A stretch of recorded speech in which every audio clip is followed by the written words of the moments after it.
थाना बकेवर पुलिस को मिली बड़ी सफलता। थाना बिंद की बकेवर सीमा पर मिले नरकंकाल शव के संबंध में हत्या के पंजीकृत अभियुक्त का सफल अनावरण करते हुए घटना में संलिप्त 2 अभियुक्तों को गिरफ्तार कर लिया गया। अभियुक्तों की निशानदेही पर घटना में प्रयुक्त अलाकत व मृतक की मोटरसाइकिल व अन्य सामान बरामद किए गए। के संबंध में श्रीमान पुलिस अधीक्षक फतेहपुर श्री अनूप सिंह द्वारा दी bite report. Aman Kumar bureau chief, सहयोगी तहसील ब्यूरो अनंतपाल सिंह की खास रिपोर्ट।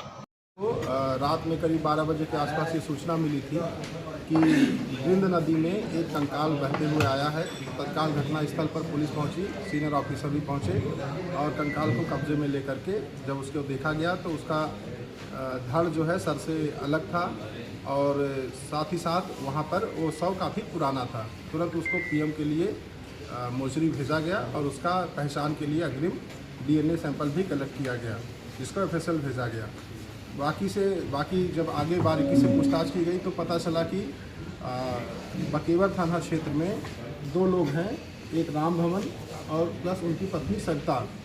इसमें जो सरिता है उसका संबंध ये जो बॉडी मिली है इनसे था। लोग फ़ोन पे बातचीत करते थे। बाद में इस कंकाल की पहचान राहुल पटेल उम्र 32 के रूप में हुई और घटना वाले दिन इनके द्वारा करीब 2 जुलाई को, एक हफ्ते पहले, इनको अपने घर पर बुलवाया गया था।